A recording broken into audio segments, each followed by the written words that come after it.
Welcome back to the Stephan Show. My name is Graham, and welcome to my show. And today we have probably one of the most difficult situations or questions that I have received. We have someone who was brought to the United States as a child at 3 years old, is now in his 20s, not a citizen of the United States, and is unsure about his future and how to save moving forward. And then he also sent a budget breakdown, which is not pretty.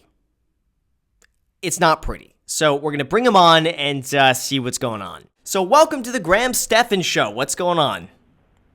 Not much, man. Just living this dream. Nice, man. Nice. So what's the question or what's the situation? What's going on? So my situation here is I'm 23 years old. I live in San Diego with my parents. I do pay rent. I have 2 jobs. And I make around $3,000 a month. My expenses are about $1,900 a month.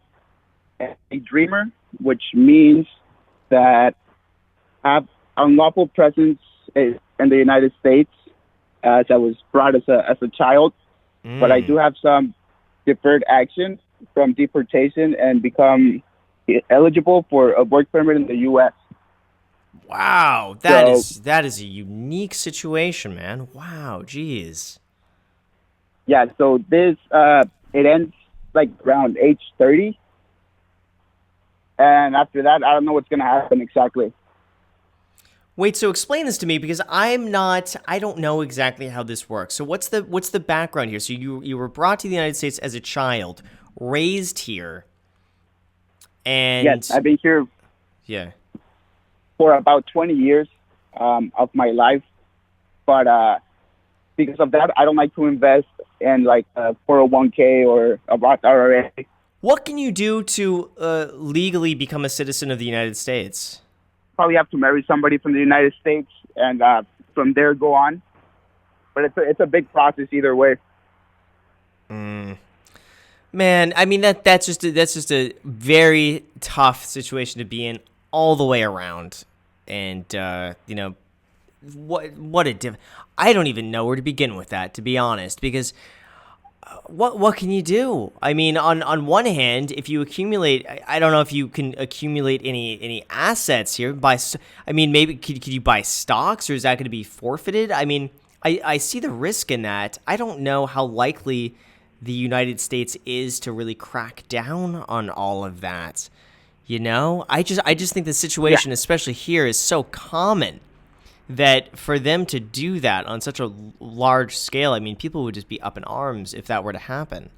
What are you currently doing? Well, I work at 2 different restaurants, and I'm going to school as well. Good. But it's just a little tough going to school where I'm working 2 jobs. I work around maybe 7 to 9 shifts a week. And it's crazy, man. I'm starting to have some back issues as well. So I don't know exactly what to do from here. Like, I don't want to continue working 2 jobs. It's crazy. I get tired, and it's crazy. Yeah. What are you going to school for? I was thinking business administration, and but I changed my major to radiology to take some like X-rays or MRIs, something a little bit more stable, that where I can get some stable income and then hopefully from there invest. My goal is to invest in a property within the next 3 years. I do have a high interest savings account with American Express, and I try to send money like every week. And I'm trying to build up my credit. I think I'm like at like 740 right now. It's amazing. So yeah, so I think I'm kind of getting there, but it's a unique situation. I don't know what's gonna happen after the age of 30. So you're still able to then get a social security number, being in So the yeah, I US. do have a social security number. Yeah, I do. Okay, but not a citizen. No, I'm not a citizen. Like, I can't travel outside of the U.S. It's weird because I do have credit cards and everything. I have like 4 credit cards, and I'm still able to get that. And I have a car loan as well. So what But happens it's just, at 30? After 30, I'm not sure because I don't think I'm able to renew my permit again. So you really think there's a chance where at 30 years old, you're not going to be able to renew it, and then they say you have to go back to Mexico, I'm guessing? Wow. I don't know, to be honest. That's going to be 7 years away from now. So Trump, if he gets reelected again, he won't be in office. So I don't know if the rules might change. What's the current rule right now? So I just renew my permit every 2 years, and it costs like about $500, I think. And then I just keep on renewing it. Yeah, but what currently goes on when people are in your situation and they turn 30? What happens now today? I haven't heard anything from people in that situation, to be honest. Okay. Because I think that would give you a pretty good indicator right now if people are turning 30 and they renew it another 30 years, and then I'd feel probably pretty safe. I haven't heard, but then again, I'm not really familiar with the situation. I haven't really heard of people getting kicked out after being here for such a long time. Right. You know, what do you want to? What do you see yourself? I mean, I almost wouldn't. Yikes! I mean, it's a tough situation. I don't want to give you the wrong advice. And if anyone's in the comment section who knows more than I do about this, feel free to chime in. And I encourage you to read the comments of whatever people are writing here. And it's easy for me to say this, but I would almost just live your life and continue moving forward as if you're going to be here the rest of your life. And because I would hate to see you not utilize these next 7 years to your full potential just because you're afraid of what happens if I leave. And I feel like that is going to set you back further than if you just act as though you will be here the rest of your life and want to want to settle down and like build a foundation here. Okay. Again, I don't want to give you wrong advice, but to me, I think that would be probably the more realistic scenarios that you're going to be here a very long time. And at some point, they're going to resolve these issues and all the people up in limbo and all of those situations. Because I think, at least from what I see, it's such a common situation, and so many people are in your shoes. And for them to make a blanket, like everyone needs to leave at this age, and I mean, all of the tens of thousands of people, not to mention the tens of thousands of family members. I mean, everybody. And imagine, too, if you have a child here. Here's the thing, too. If I'm not telling you to go have children, but I'm just saying, if you have a child here and now you are the parent to a child who is a United States citizen, like they're not going to kick you. I know we're going into a very gray area here, and I don't want to be political, and I don't want to, because I know everyone has a viewpoint on this. It's a bad situation. It's a tough one, man. I personally, I don't think anything is going to. I think you'll be here a long time, and that's just my own opinion, not fact, not financial advice. So I would just pursue your life with the intention of staying here, and put down roots and do your thing and go to school and you're working, you're working a lot, man. But I think once you graduate school, can get a more steady paycheck. That is going to relieve a lot of stress. I would think about how can I save as much money as possible. And here's the thing, too. You said your expenses are $1,900 a month. What do you? I'm pulling up your monthly expenses right now. Okay, let me go through them. Okay, so you're making $3,000. Okay. You're going to be making more than $3,000 when you graduate from school and get a good job. Rent $400 a month. That's fair. Yeah. Okay. Gym $99 a month. I think that's high for a gym. I would be spending $40 a month at 24-Hour Fitness. You can do LA Fitness. You can do Planet Fitness.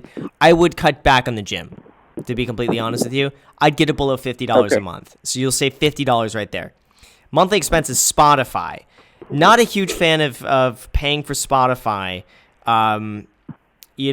It's up to that. That's one of those charges where I think if you get enough use out of it, fine. I'm going to let $12 a month. I will let that slide.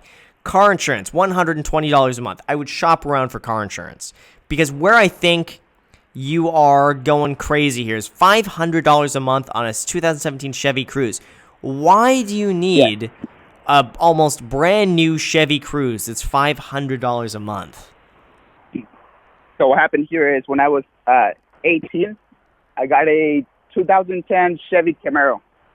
And then I did a trade-in for the Chevy Cruze because I was having issues with the Camaro, and the negative balance on that Camaro rolled over to the Chevy Cruze, and the Chevy Cruze already had some cashback on there, but either way, it wasn't enough for me to have a lower payment.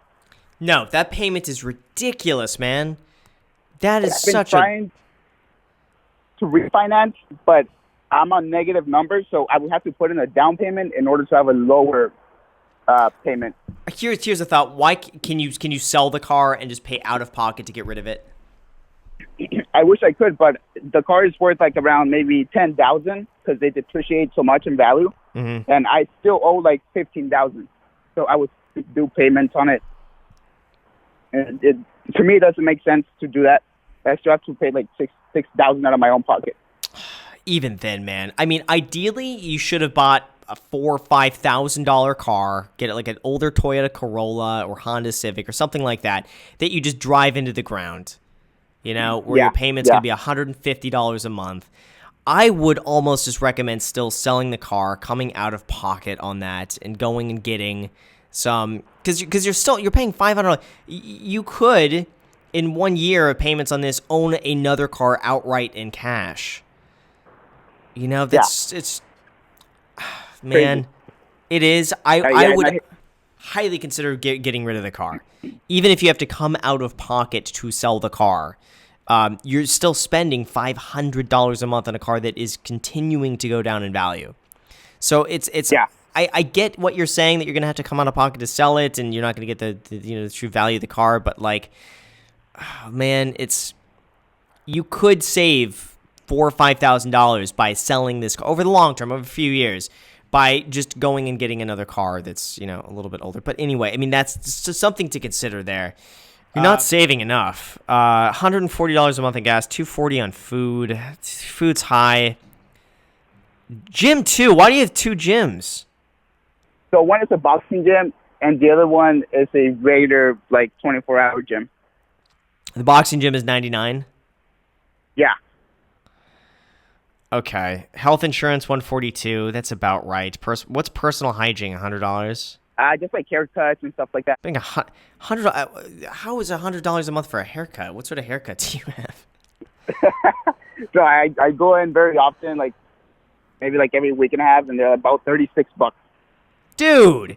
Okay. Of anything, that upsets me more than the car. Why do you need to? I don't even. My haircuts aren't even $36, man. My haircuts are $31, and I get them every other month. You need to cut that back. I work at a fine dining restaurant, and they need me to be looking professional all the time. Just do a buzz cut. Put it on like the 3 setting, and just do a buzz cut. Yeah, I gotta start doing something different. It does get a little expensive. You should not be spending $36 that often on haircuts. Good, man. Well, best of luck to you. I really appreciate the call, and and definitely keep me posted. Okay. Yeah, okay. Sounds perfect. Cool. All right. Good luck. Thank you, man. All right. You got it. Bye. So with that said, you guys, thank you so much for watching. I really appreciate it. As always, if you guys enjoy videos like this, make sure to hit the like button, subscribe button, notification bell. Go ahead and add me on Instagram. I post there pretty much daily, so if you want to be a part of it there, feel free to add me there. Also, we got a private Discord in the description. Go and add yourself to that. And then finally, when you're in the description, you'll see a Webull link where you can get 2 free stocks when you deposit $100. So if you want 2 free stocks, there you go. Just use the link and you'll get 2 free stocks. So anyway, with that said, thank you so much for watching, and until next time.